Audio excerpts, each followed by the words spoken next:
श्री रघुनाथ जी रथ पर बैठ करके निकल रहे हैं वन के लिए और तमसा नदी के किनारे एक रात विश्राम किया है। सारे अयोध्यावासी उनके संग में चल दिए हैं। दोपहर रात बीती है तो श्री संवत जी श्री राम जी ने कहा कि रथ को हाँको और इस तरह से हाँको कि रथ के पहियों के जो निशान है वो न दिखाई पड़े।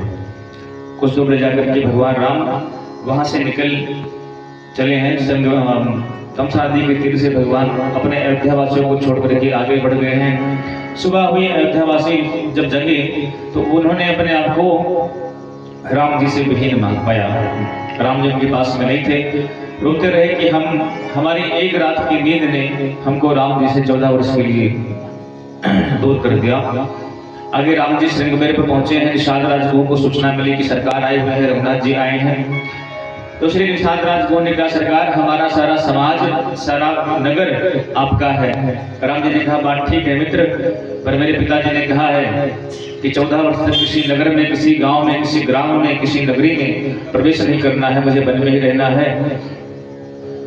भगवान को के लिए एक वृक्ष के नीचे, सिरसुपा वृक्ष के नीचे साथरी बना दी गई है लेटने के लिए भगवान को। वहां भगवान श्री रघुनाथ जी और सीता जी दोनों लोग रात्रि भर विश्राम किए हैं। लक्ष्मण जी के संग में बैठ करके श्री निषाद राजगुरु का बड़ा सुंदर चर्चा भया है, सत्संग भया है और अनेक चर्चाएं उन्होंने की। अंत में श्री लक्ष्मण जी ने कहा, तेरा राम ब्रह्म परमार्थ रूपा अविगत अलख अनादि अनूपा। महाराज राम जी परम परमात्मा है, ये सुख और दुख से दोनों से परे हैं, इसलिए आप इनके लिए शोक ना करें। कोई किसी को सुख और दुख नहीं देता है, जीव अपने सुख अपने कर्म से ही सुख पाता है और अपने कर्म से ही दुख पाता है। काहू न को सुख दुख दाता, निज कृत कर्म भोग सुन विधाता। जो हमने कर्म किए हैं वही हमें भोगने को मिलता है। किना भुक्तम क्षेयते कर्मः जन्म कोटि शतैरपि अवश्यमेव भुक्तव्यम कृतं कर्म शुभाशुभम। जो हमने शुभ अशुभ कर्म किए हैं 1000 जन्म के बाद भी उस कर्म का हमें फल भोगना पड़ सकता है, बिना भोगे फुर्सत नहीं है। आप कहीं किसी ने भोगा भी है, बोले भीष्म पितामह को जब बाण लगा तो सरसैया पर लेटे हुए थे।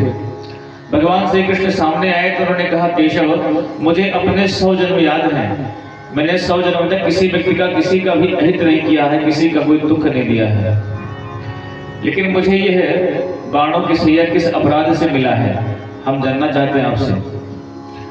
भगवान ने कहा, बाबा तुमको केवल 100 जन्म की याद है,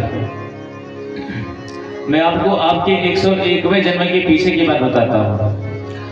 आप राजा के पुत्र थे और आखेट अथवा शिकार खेलने के लिए गए हुए थे। वहां आपने एक अधमरा सर्प देखा, उसको उठा करके बबूल के जो कांटे थे उनके ऊपर आपने टांग दिया और वो सर्प उस कांटे पर पड़े पड़े उसके शरीर का एक एक रंग धीरे धीरे निकलता था और धीरे धीरे करके उसके प्राणों का प्राणांत हो गया। जैसे वो सर्प उन कांटों पर पड़े पड़े खत्म हुआ, उस सर्प को उस सर्प के लिए जो आपने अपमान किया था, जो आपने पाप किया था, उसका फल आपको मिला है कि आपको ये बाणों की सैया प्राप्त हुई है। इसलिए भैया कितने भी कर्म कर लो, ये कर्म छोड़ता किसी को नहीं है। एक कहानी सुनाते हैं आपको। ऐसे समझो कि एक व्यक्ति जा रहा था बाजार और बाजार में जाते हुए उसको एक बढ़िया सुंदर आम का बगीचा दिखाई पड़ा। आम का बगीचा दिखा तो मन में भया कि चलो भाई आम का फल खाते, बढ़िया पका पका दिख रहा है, गर्मी का मौसम है। अच्छा देखा किसने था? आंख ने। और गए कौन? पैर गए। देखा आंख ने, गए पैर। अब पैर बगीचे तक पहुंच गए, पर पैर तो तोड़ के खाएंगे नहीं, तोड़ेगा कौन? हाथ। देखा हाथ ने गए पैर, तोड़ा हाथ ने, और जिसने तोड़ा उसने रखा नहीं। किसने रखा? मुख ने। और जिसने चखा उसने रखा नहीं। मुख ने चखा तो मुख ने थोड़े रखा, रखा किसने? पेट ने। तो देखा आंखों ने और गए पैर, तोड़ा हाथों ने, चखा मुख ने और रखा किसने? पेट ने। इतने में माली आया बाघ का और उसने जो है 3 डंडा पीठ में मारा खींच के। अब बताओ सारी घटना में पीठ का क्या लेना देना है? बेचारी खामे खा मार खा गई। देखा आंखों ने गए पैर, तोड़ा हाथों ने, खाया मुख ने, रखे पेट ने, और मार खाई किसने? पीठ ने। पर महात्मा ने कहा तुम्हारे इस सवाल में ही जवाब छुपा हुआ है। क्या? बोले जब पीठ को चोट लगी तो आंसू कहां से आए? और देखा किसने था? तो जिसका कर्म है ना वो गोल घुमा करके उसी को मिलता है। कितने भी चक्कर काट लो भैया, भोगना आपको ही पड़ेगा, चाहे हम हो चाहे आप हो, कोई भी। तो भाई लक्ष्मण जी कह रहे हैं भाई कोई किसी को सुख तो प्रदान नहीं करता है, व्यक्ति अपने कर्म का ही सुख और दुख भोगता है। सुबह भया है, भगवान राम ने बट वृक्ष के दूध को मंगा करके अपने बालों को धुला है, और धुल करके जब भगवान श्री राम बट वृक्ष के बालों से अपने दूध से अपने बालों को धुल रहे हैं, तो श्री सुमंत जी महाराज हिचकी ले लेके रो रहे हैं कि रघुनंदन इन आंखों से क्या देखना मिल रहा है। जिस अयोध्या के साम्राज्य को पाने के लिए इंद्र जैसे देवता भी ललचाते थे कि अयोध्या के साम्राज्य हमको मिल जाएंगे, तो मैं स्वर्ग को छोड़ दूं, उस अयोध्या के साम्राज्य के राजपुत्र आज बट वृक्ष के दूध मंगा करके अपने बालों को धुल रहे हैं। ये बड़ी विचित्र बात है। हिरकियों से रो रहे हैं सुमंत जी महाराज, और उनसे कहते हैं कि आपके पिताजी ने हमसे कहा था कि 3-4 दिन राम जी को वन घुमा करके लेके आना, और यदि कोई ना आ पाए तो सीता जी को जरूर ले आना। सीता जी से कहा देवी तुम जाओगी, पर सीता जी ने साफ मना कर दिया, सरकार बिना आपके मैं कहीं नहीं जाऊंगी, जहां आप रहोगे मैं वहीं रहूंगी, कुछ भी हो जाए। लक्ष्मण जी ने भी मना कर दिया, और श्री राम जी ने सुमंत जी से कहा कि पिताजी को कहिएगा कि साहस रखें, धैर्य धारण करें, हम 14 वर्ष में तुरंत विदा करके तुरंत ही अयोध्या में आ जाएंगे। 14 वर्ष बीतने में कितने दिन लगते हैं? बहुत समय नहीं है, इसलिए आप हमको संभालिएगा, बेचैन न होने पावे। श्री जब सुमंत जी को भगवान भेजने लगे तो 3 बाल जी में रोए। राम जी ने बालक के समान रो दिया। क्यों? क्योंकि जैसे दशरथ जी महाराज को पिता समान आदर देते थे, वैसे ही सुमंत जी को भी पिता के समान ही आदर देते थे राम जी। आज पहली बार उन्होंने कोई आदेश दिया तो उस आदेश का उन्होंने खंडन कर दिया, बोले नहीं जाएंगे साथ में। राम जी ने कहा सुमंत जी मेरे पिता ने आपसे कहा कि 3-4 दिन तक उनको घुमा के ले आना, वन गमन जिन पिता ने दिया वो धर्म धुर्वेडी महाराज दशरथ ने आज्ञा दी थी बन जाने की, और हम 3-4 दिन घुमा करके लेके चले आना, यह आज्ञा महाराज दशरथ की नहीं है, पुत्र के मुंह में पड़े हुए पिता दशरथ की आज्ञा है। इसलिए महाराज दशरथ अथवा राजा दशरथ ने जो धर्म के लिए अपने वचन दिया मुझे कि तुम 14 वर्ष के लिए आपको वनवास जाना पड़ेगा, मैं धर्म के रास्ते पर भावनाओं की कदर नहीं करता। और आजकल होता यही है कि धर्म को पूर्ण करने के लिए हम सबके जीवन में भावनाएं सबसे पहले आती हैं। अच्छा, भगवान श्री कृष्ण वृंदावन छोड़ करके मथुरा गए, 14 वर्ष 14 के 13 वर्ष भगवान रहे मथुरा में, वृंदावन में। और जब भगवान वहां से जाने लगे तो सारी गोप गोपियां, सारे ग्वाल बाल, देवकी मैया, नंद बाबा सब रोते हैं भगवान के लिए। लेकिन क्या भगवान इतने निष्ठुर हैं कि भगवान को कभी उनकी याद नहीं आती है? क्या राम जी इतने निष्ठुर हैं कि अयोध्या वासियों के अपने माता पिता की याद नहीं आती है? ऐसा नहीं है। भगवान ने जो जिन कर्तव्यों के लिए अपना जन्म लिया था, यदि इन रिश्तों के भावनाओं में फंस जाते तो उस कर्तव्य को कोई पूरा कर ही नहीं पाते। और कभी कभी हम लोग उन भावनाओं में फंस करके अपने कर्तव्य को भूल जाते हैं। चाहे भगवान कृष्ण हो, चाहे राम हो, सब में भावनाएं थी, सबको सबकी यादें थी, लेकिन उन्होंने सबसे पहले अपने धर्म को रखा, अपने कर्तव्य को रखा कि हमारा कर्तव्य इस समय किस चीज के लिए है। गोपियों ने तो इतने करुण भाव दिए हैं, गोपियों ने भगवान के सामने खड़े होकर कहती हैं,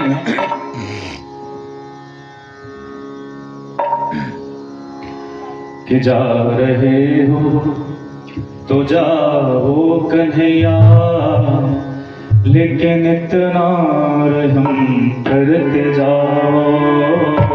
जा रहे हो तो जाओ कन्हैया, लेकिन इतना रहम करते जाओ। जा रहे हो तो जाओ कन्हैया, कर्म तुम करते जाओ। जा रहे हो तो जाओ कन्हैया, जा रहे हो तो जाओ कन्हैया, लेकिन इतना रहम करते जाओ। दिल तो पहले ही तुम ले चुके हो, दिल तो पहले ही तुम ले चुके हो, अब तो प्राणों को भी ले जाओ। अब तो प्राणों को भी लेके जाओ, अब तो प्राणों को भी ले जाओ। अब तो प्राणों को भी लेके जाओ। प्रेम बिरहा में जल जाएंगी हम, प्रेम बिरहा में जल जाएंगी हम, बोलो कैसे रह पाएंगे हम, बोलो कैसे रह पाएंगे हम, हाँ बोलो कैसे रह पाएंगे हम, बोलो कैसे रह पाएंगे हम। दिल तो पहले ही तुम ले चुके हो, दिल तो पहले ही तुम ले चुके हो, अब तो प्राणों को भी ले जाओ। अब तो प्राणों को भी लेके जाओ, अब तो प्राणों को भी ले जाओ। अब तो प्राणों को भी लेके जाओ, अब तो प्राणों को भी ले जाओ। अब तो प्राणों को भी लेके जाओ। गोपियों ने बहुत ही करुण पुकार भगवान से की, हे रघुनाथ, हे गोपाल जी, आप चले जाओगे इस ब्रज को छोड़ के, इस ब्रज में आपके सिवा था ही क्या। सारा वृंदावन, सारा ब्रज आपके लिए ही तो था, आपके रहने से ब्रज की शोभा थी। यदि आप चले जाओगे वृंदावन को छोड़ के तो हम क्या करेंगे। इन प्राणों को छोड़ के क्यों जा रहे हो प्रभु। दिल ले लिया, मन ले लिया, आत्मा ले ली, अब प्राण भी लेते चले जाओ तो अच्छा रहेगा। यशोदा मैया ने तो इतनी करोड़ बात कही। जब भगवान श्री कृष्ण जाने लगे तो यशोदा मैया बेहोश हो गई थी, इतनी बेहोश हो गई थी उनको सुध ही नहीं थी कि कन्हैया जा रहे हैं मथुरा। और जब जागी तो उन्होंने कहा कन्हैया कहाँ है। दासी ने कहा वो तो गए मथुरा। नंगे पैर कटीले रास्तों पर यशोदा मैया ने दौड़ लगाई, क्रोध जी के रथ की तरफ दौड़ लगाई। अरे रथ जरा रोको, तनिक रोको रथ, 2 मिनट को रथ रोको। और जहां रथ रुका तो नंद बलराम और कृष्ण ने दौड़ करके यशोदा मैया के चरणों में प्रणाम करके उनकी गोद में लिपट गए।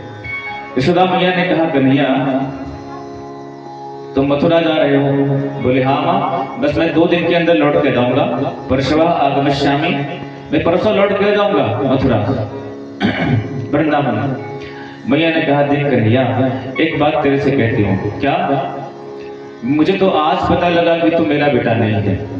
अक्रूर जी ने मुझसे कहा कि तू तो देवकी का पुत्र है, तुम्हें किस हक से तुझको रोको और किस हक से कहूं कि कन्हैया मत जाना तुम मथुरा। पर एक प्रार्थना करती हूँ कि मैंने तुझको कभी गाल में गुलचा मार दिया, कभी डंडा लेके तेरे पीछे भागी, कभी तुझको उखल से बांध दिया, कभी तुझे माखन मछली चोरी करने के लिए डांटा कितनी बार, इतना कष्ट तुझको मैंने दिया, इस गवारनी यशोदा की एक भी बात याद मत करना। मेरा क्या अधिकार कि मैं तुमको रोकूं, कन्हैया मत जाना मथुरा। यदि तू मेरा पुत्र होता तो तुझको मैं रोकती। इसलिए बस यही प्रार्थना है कि इस गंवार यशोदा ने कभी जीवन में तुझे कोई कष्ट दिया हो तो उस कष्ट को याद मत करना। भगवान श्री कृष्ण हिलकियों से रो रहे हैं और कहते, माँ जिस ब्रह्म को आज तक कोई बांध न सका, जिस ब्रह्म को कोई भगा न सका, उस ब्रह्म को तूने ही तो बांधा अपने प्रेम में, उस ब्रह्म को तूने ही तो अपने गोद में रखा। ऐसा भगवान का प्रेम है भैया। तो भगवान अपने कर्तव्य को भूलते नहीं हैं, भगवान अपने अवतार का हेतु नहीं भूलते हैं। और हम मनुष्यों को शिक्षा देते हैं कि आप भी भावनाओं में आकर के अपने कर्तव्य को मत भूलो। हमारा जो कर्तव्य है माता पिता के प्रति, अपने परिवार के प्रति, समाज के प्रति, घर वालों के प्रति, उन कर्तव्यों को पूर्ण करो, उसमें फंसो मत। यदि भगवान में मथुरा वृंदावन की गलियों में उस प्रेम में फंस जाते तो आज कृष्ण कन्हैया की जो भागवत होती कि भागवत नहीं कहता। यदि भगवान राम भी अपने महल के सुख ऐसो आराम में फंस जाते तो आज हम जो बैठ के राम के चरित्र को सुन रहे हैं, जो राम कथा सुन रही, वो राम कथा नहीं होती। जिसने तपा है, जो तपा है उसी की चर्चा होती है महाराज। इसलिए राम जी ने स्पष्ट रूप से कहा सुमंत जी से कि घर लौट के आने की जो आज्ञा है वो धर्म धुरणे दशरथ की नहीं है, वो एक पुत्र के मोह में फंसे हुए दशरथ की आज्ञा है। इसलिए आप लौट जाइए, हम 14 वर्ष के बाद ही आएंगे। सुमंत जी महाराज लौट गए हैं और भगवान अब आ गए हैं गंगा जी के तट पर। अब भगवान गंगा पार करना भाई, पर करें कैसे? निषाद राजगुरु लक्ष्मण जी और सीता जी, राम जी तो किससे मांग रहे हैं नाव? बिना नाव के तो पार होंगे नहीं, नाव तो मांगनी पड़ेगी ना राम जी को। तो राम जी नाव मांग रहे हैं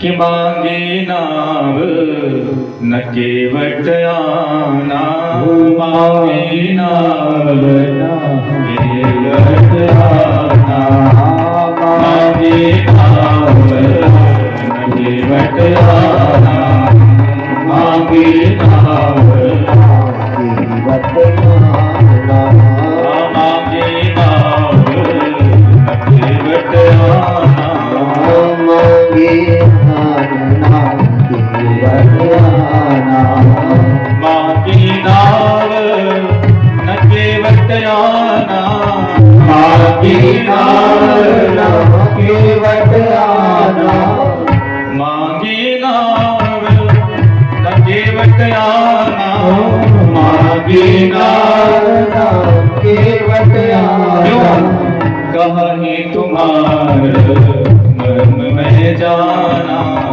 कहीं तुम्हार मर जाना, कहीं तुम्हार मर जाना, चरण कमल रज कहूँ सब कहानी, चरण कमल रज कहूँ सब कहानी, चरण कमल रज कहूँ सब कहानी, चरण कमल रज कहूँ सब कहानी, अमानुष करनी मोरे कछुहानी, मानुष करनी मोरे कछुहानी, मानुष करनी मोरे कछुहानी, मानुष करनी मोरे कछुहानी, सुरत शिला भई नारी सुहाई, सुवर्ण शिला भई नारी सुहाई,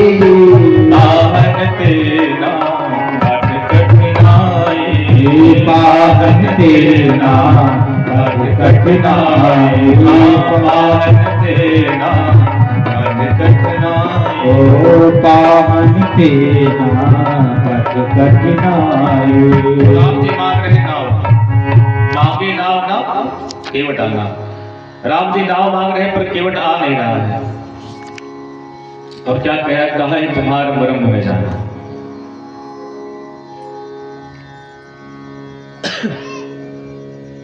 राम जी की किस ब्रह्म को जानते हो भाई? जब सीता जी अग्नि में प्रवेश होती है तो वहां लिखा है लक्ष्मण हो यह मर्म न जाना।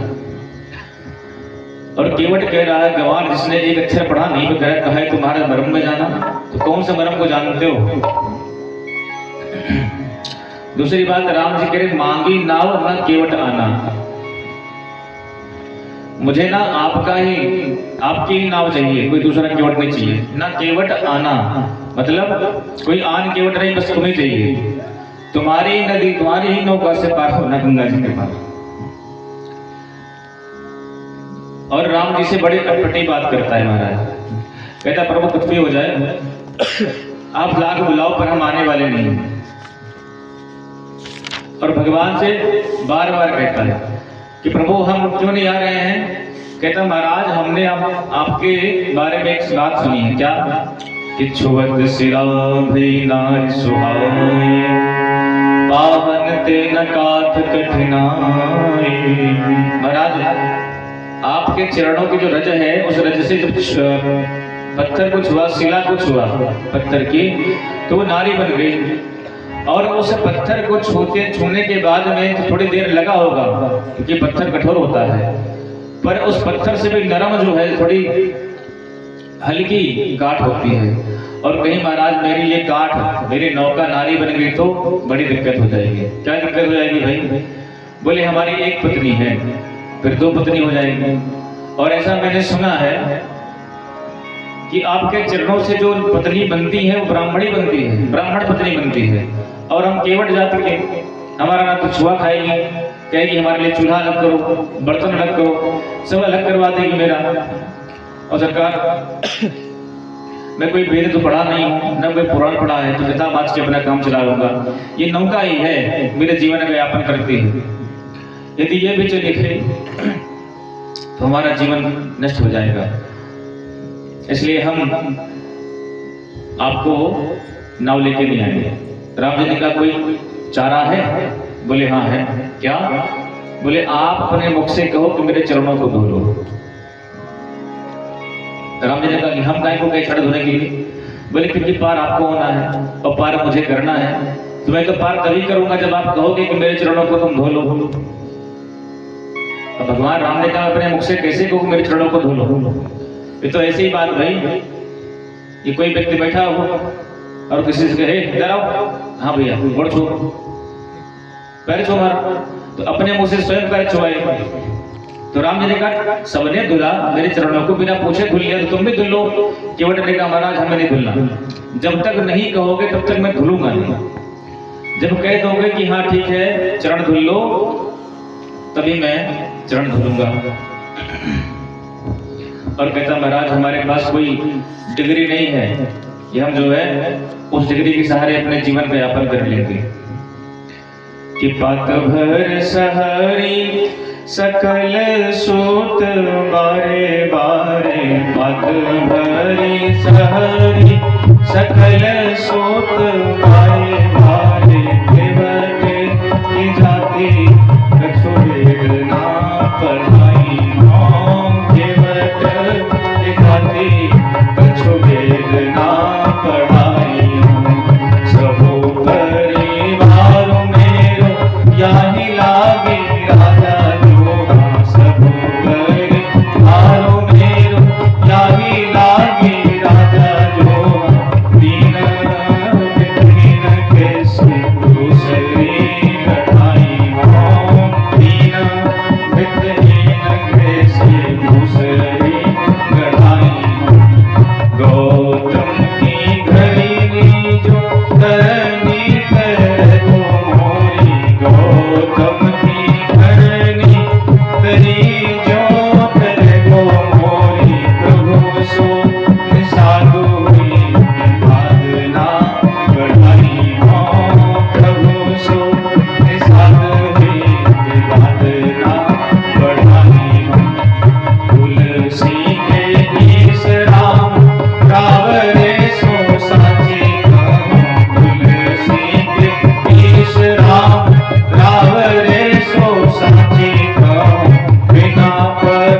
कोयेगा नावना चढ़ाई हो बिना पग कोयेगा नावना चढ़ाई हो।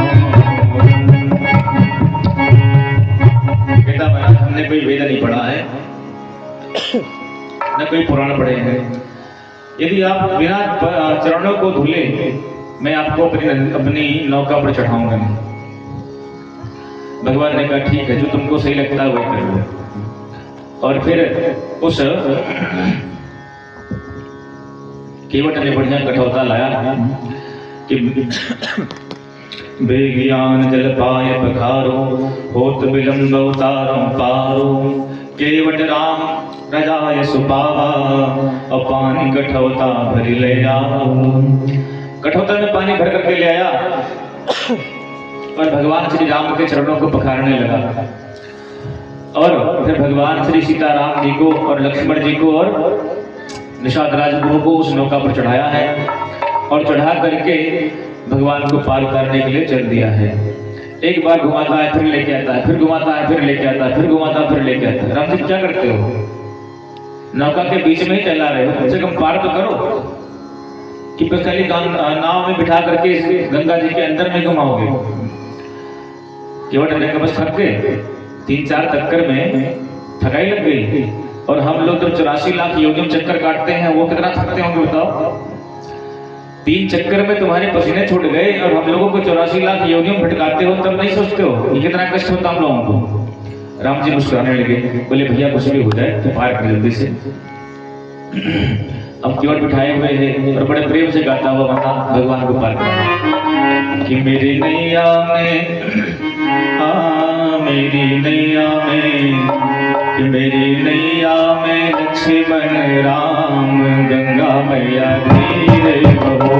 मेरी नैया में लक्ष्मण राम गंगा मैया धीरे बहो। मेरी नैया में लक्ष्मण राम गंगा मैया धीरे बहो। मेरी नैया में लक्ष्मण राम गंगा मैया धीरे बहो। धीरे बहो मैया धीरे बहो रे, धीरे बहो मैया धीरे बहो रे, धीरे बहो रे मैया धीरे बहो रे, धीरे बहो रे मैया धीरे बहो रे। नैया में लक्ष्मण राम गंगा मैया धीरे बहो। मेरी नैया में लक्ष्मण राम गंगा मैया धीरे बहो। कौन की नैया कौन की गंगा कौन की नैया कौन की गंगा कौन की नैया कौन की गंगा कौन की नैया कौन की गंगा कौन की नैया कौन की गंगा कौन की नैया कौन की गंगा कौन की नैया कौन की गंगा कौन की नैया कौन की गंगा कौन के लक्ष्मण राम गंगा मैया धीरे बहो। नैया के लक्ष्मण राम गंगा मैया धीरे बहो। नैया में लक्ष्मण राम गंगा मैया धीरे बहो। गोरी नैया में लक्ष्मण राम गंगा मैया धीरे बहो।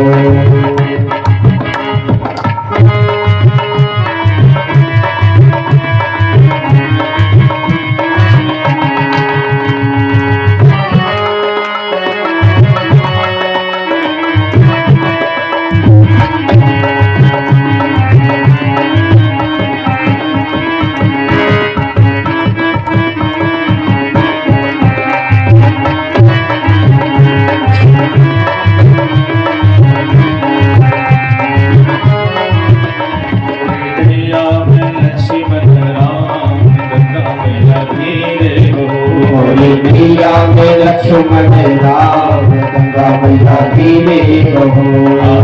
केवट की नैया भागीरथ की गंगा, केवटी मैया भागीरथी गंगा, केवटी मैया भागीरथ की गंगा, केवटी मैया भागीरथी गंगा, केवटी मैया भागीरथ की गंगा, केवटी मैया भागीरथी गंगा।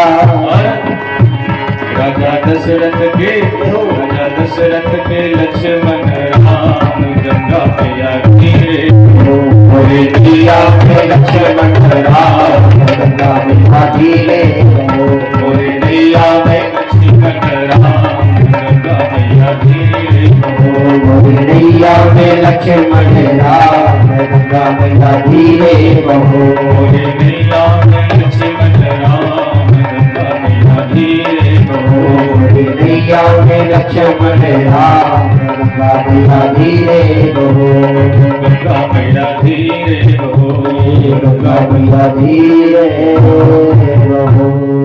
केवट ने भगवान श्री सीताराम लक्ष्मण और निषाद राज गो के संग में बिठा के भगवान श्री राम को गंगा के उस पार उतार दिया है।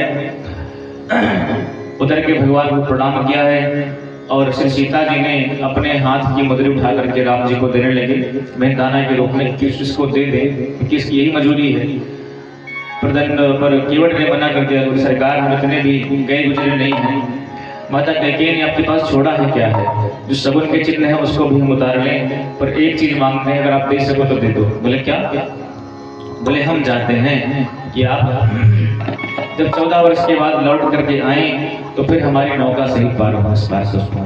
भगवान ने कहा बिल्कुल ऐसे ही करेंगे। और मनी मनी भगवान से एक बात और कही। बोले क्या? भगवान ने कहा, केवट ने कहा प्रभु एक इच्छा हमारी और है।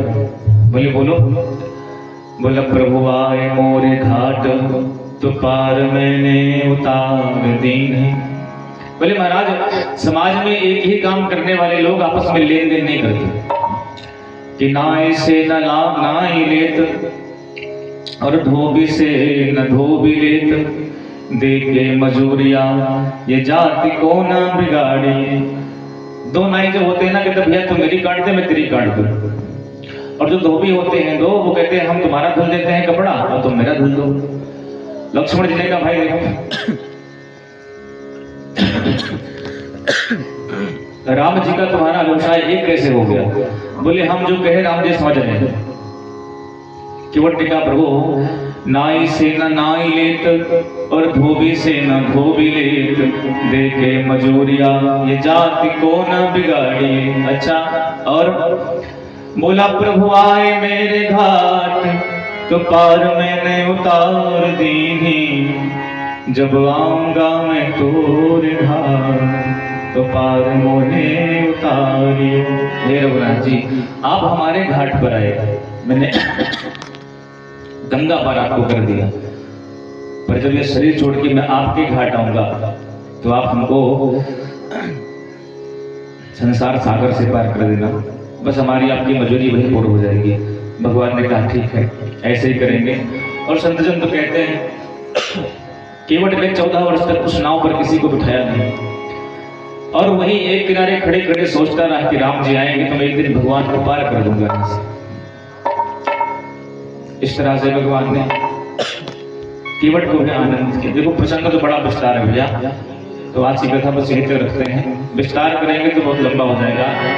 कल कथा का 8वां दिन है और कल की कथा जो होगी भरत चरित्र जिसमें विशेष रहेगा।